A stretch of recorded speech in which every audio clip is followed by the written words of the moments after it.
Hello everyone, this is your revision video of geography for annual examination. You have to read only these topics. So your first topic is galaxy. Galaxy क्या होती है? There are innumerable constellations. बहुत सारे constellations होते हैं sky में. Constellation क्या होते हैं? स्टार्स का ग्रुप होता है जो कि एक पैटर्न फॉर्म करते हैं. हम लोग स्काई में देखते हैं, हमें कुछ ना कुछ पैटर्न्स दिखाई देते हैं स्टार्स के. सो जो ग्रुप होते हैं स्टार्स के उन्हें हम कॉन्स्टलेशन कहते हैं. ऐसे ही बहुत सारे ग्रुप कॉन्स्टलेशंस के बने हुए होते हैं, उसे हम कहते हैं गैलेक्सी. गैलेक्सी एक ह्यूज कलेक्शन है जिसमें गैस होती है, डस्ट होते हैं, बिलियंस ऑफ स्टार्स होते हैं और सोलर सिस्टम भी होता है.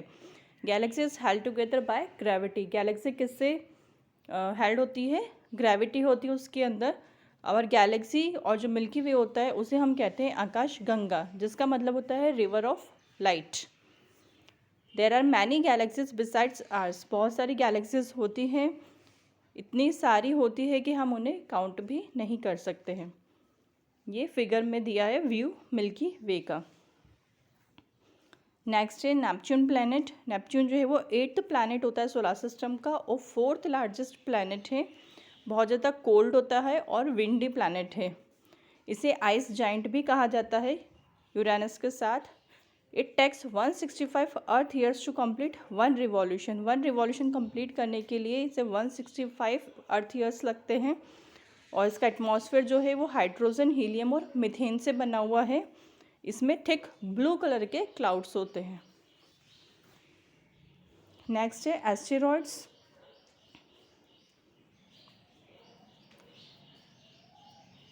टू प्लैनेट्स जैसे मार्स, जुपिटर हुए, उनके बीच में एक स्मॉल बॉडीज़ होती है. ये 2 प्लैनेट्स के बीच में होते हैं और एक्चुअली ये लोग सन के अराउंड रिवॉल्व करते हैं. इन बॉडीज़ को हम कहते हैं एस्टेरॉइड्स.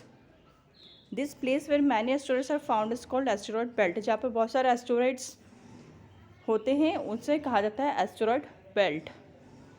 एस्टेरॉइड्स टाइनी रॉक्स होती है जिनकी साइज़ वेरी करती है कुछ मीटर से लेके फ्यू 100 किलोमीटर्स तक. इतने बड़े हो सकते हैं. साइंटिस्ट की ओपिनियन है कि जो एस्टेरॉइड्स हैं ये प्लैनेट का ही पार्ट है जो कि एक्सप्लोर्ड हुए हैं पास्ट में. सेरीज एंड एरोज एस्टेरॉइड्स हैं जो कि अर्थ के नियर होते हैं. बहुत सारे साइंस फिक्शंस लिखे हुए हैं इनके ऊपर. मीटेरॉइड्स स्मॉल पीसेस होते हैं रॉक्स की. एस्टेरॉइड्स टाइनी होते हैं और मीटेरॉइड्स स्मॉल होते हैं. ये भी सन के अराउंड रिवॉल्व करते हैं. इन्हें मीटेरॉइड्स कहा जाता है. ये रॉक्स अर्थ एटमॉस्फेयर के पास में होते हैं. जो ग्रेविटेशनल फोर्स होता है अर्थ का वो इन्हें अपनी तरफ पुल करके रखता है. इसकी वजह से ये कभी कभी अर्थ पर गिर भी जाते हैं. This rocks come near earth's atmosphere gives the friction. They heat up and burn which is visible from the earth. Okay.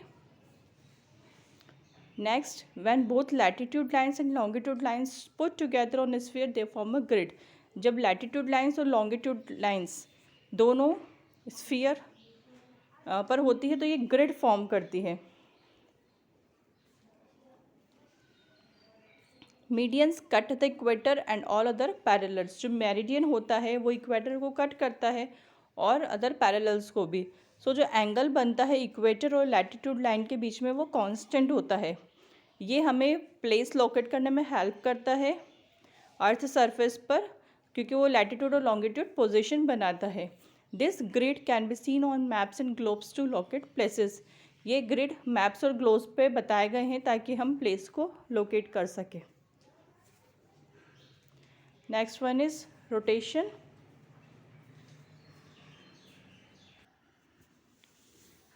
So what is rotation? आपने कभी नोटिस किया है? आप वो मेले में जाते हैं सभी लोग, तो वो जो बड़ा सा झूला होता है मैरी गो राउंड जो गोल गोल घूमता है, हम लोग उसमें बैठते हैं तो हमें क्या लगता है जैसे पूरी वर्ल्ड स्पिन कर रहा है. सो ऐसा ट्रू तो नहीं होता है, हमें सिर्फ ऐसा लगता है क्योंकि हम लोग स्पिन करते रहते हैं इसलिए हमें ऐसा लगता है कि सब लोग घूम रहे हैं. ऐसा ही हमारे साथ ट्रीज़ का भी होता है कि जब हम लोग किसी ट्रेन में बैठे हुए होते हैं तो हमें लगता है कि वो भी ट्रीज़ भी ऑपोजिट डायरेक्शन में मूव कर रहे हैं. तो हमें ऐसा क्यों लगता है? जो सन होता है वो भी ना तो राइज़ होता है ना सेट होता है, वो भी अपनी ही पोजीशन पर रहता है, लेकिन हमें ऐसा लगता है कि सन राइज़ हो रहा है, सेट हो रहा है. ऐसा नहीं होता है. जो अर्थ होती है वो मूव करती है. सो जो अर्थ है like all other planets of solar system spin on its axis, जितने भी प्लैनेट्स होते हैं सोलर सिस्टम के सभी स्पिन करते हैं अपने एक्सिस पर और सन के अराउंड भी करते हैं, लेकिन उनका एक ऑर्बिट फिक्स होता है. Orbit of all planets line up with each other making a kind of flat disc called the orbital plane. Orbits जो होते हैं सभी प्लैनेट्स के वो एक लाइन में होते हैं और एक फ्लैट डिस्क बनाते हैं जिसे हम कहते हैं orbital plane. Spinning of earth on its axis is known as rotation. So जो स्पिनिंग होती है अर्थ की अपने ही एक्सिस पर, खुद के एक्सिस पर जो स्पिन रोटेट करती है, अर्थ स्पिन करती है अपने एक्सिस पर, तो उसे रोटेशन कहा जाता है. और जब वो सन के अराउंड स्पिन करती है तो उसे रिवॉल्यूशन कहा जाता है. Okay. Axis of earth tilts at 23.5 degree from perpendicular to the orbital plane. जो अर्थ की एक्सिस होती है वो कितनी टिल्ट होती है? 23.5 डिग्री टिल्ट होती है perpendicular to the orbital plane. इस टिल्ट को कहा जाता है axial tilt. Earth axis is at 66.5 degree to its orbital plane. उसके ऑर्बिटल प्लेन से उसकी एक्सिस होती है 66.5 डिग्री और इस टिल्ट को कहा जाता है inclination of the earth axis. जो टिल्टेड एक्सिस होती है वो हमेशा पॉइंटेड होती है पोल स्टार के तरफ, जब वो सन के अराउंड घूमती रहती है तब भी. देन इक्विनॉक्सिस.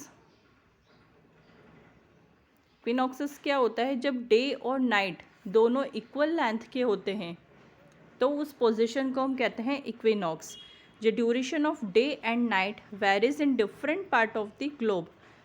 ग्लोब के अंदर जितने भी पार्ट्स होते हैं सभी जगह डे और नाइट की लेंथ अलग अलग होती है. तो क्या आपने कभी सोचा है कि ऐसा कोई दिन होता होगा कभी जिसमें वर्ल्ड में जितनी भी प्लेसेस है सब जगह इक्वल ड्यूरेशन हो डे और नाइट का? यस, ऐसा होता है 23 सितंबर और 21 मार्च को. इस सिचुएशन को कहा जाता है इक्विनॉक्स, जब डे और नाइट दोनों इक्वल लेंथ के होते हैं. ओके. नेक्स्ट टॉपिक है layer of the atmosphere. Atmosphere की लेयर्स. एटमॉस्फेयर जो होता है अर्थ का उसे क्लासिफाइड किया गया है कुछ लेयर्स में based on composition, temperature, pressure and density of the air. इनके बेसिस पे अर्थ के एटमॉस्फेयर को क्लासीफाई किया है. The air is dense near the surface of earth and gradually becomes thinner while moving away from the अर्थ. जो air होती है वो अर्थ सरफेस के पास डेंस होती है और बाद में थिनर होती जाती है जैसे जैसे हम अर्थ से दूर जाते हैं. सो जो डिफरेंट लेयर्स एटमॉस्फेयर की वो है troposphere, stratosphere, mesosphere, thermosphere and exosphere. 5 layers हैं. First one is troposphere. ये सबसे लोवेस्ट लेयर है एटमॉस्फेयर की. इस लेयर में water vapour, clouds, dust particles होते हैं. जो टेम्परेचर होता है इस एटमॉस्फेयर का वो डिक्रीज होता है जब एल्टीट्यूड इंक्रीज होता है और ये पार्ट है एटमॉस्फेयर का जो लाइफ को सपोर्ट करता है. मीन्स ये जो लेयर है ट्रोपोस्फेयर यहीं पर लाइफ पॉसिबल है. स्ट्रेटोस्फियर. ये लेयर ट्रोपोस्फेयर के ऊपर होती है और एक्सटेंड्स अप टू 50 किलोमीटर तक. जो ओजोन लेयर होती है वो इसी स्फीयर में होती है जो कि हमें हार्मफुल अल्ट्रावायलेट रेज जो होती है सन की उससे प्रोटेक्ट करती है. जो जेट प्लेन्स होते हैं वो फ्लाई करते हैं lower layer of stratosphere. Stratosphere की जो लोअर लेयर होती है वहाँ पर जेट प्लेन्स फ्लाई करते हैं. Then mesosphere. ये लेयर स्ट्रेटोस्फेयर के ऊपर होती है और जो टेम्परेचर डिक्रीज होता है -100 डिग्री सेंटीग्रेड जब एल्टीट्यूड इंक्रीज होता है. ये कोल्डेस्ट जोन है एटमॉस्फेयर का. Then thermosphere. इस लेयर में टेम्परेचर इंक्रीज होता है जैसे एल्टीट्यूड इंक्रीज होता है. जो डेंसिटी होती है एयर की वो लो होती है और टेम्परेचर हाई होता है. ये सबसे हॉटेस्ट लेयर है एटमॉस्फेयर की. एंड लास्ट है एक्सोस्फियर. ये सबसे बाहर वाले लेयर है, आउटर मोस्ट पार्ट है एटमॉस्फेयर का. ये sphere ultimately merge with the space. ये जो स्फीयर है ये स्पेस से मर्ज हो जाता है. जो आर्टिफिशियल सैटेलाइट्स होती हैं वो इस लेयर में पोजीशन होती है.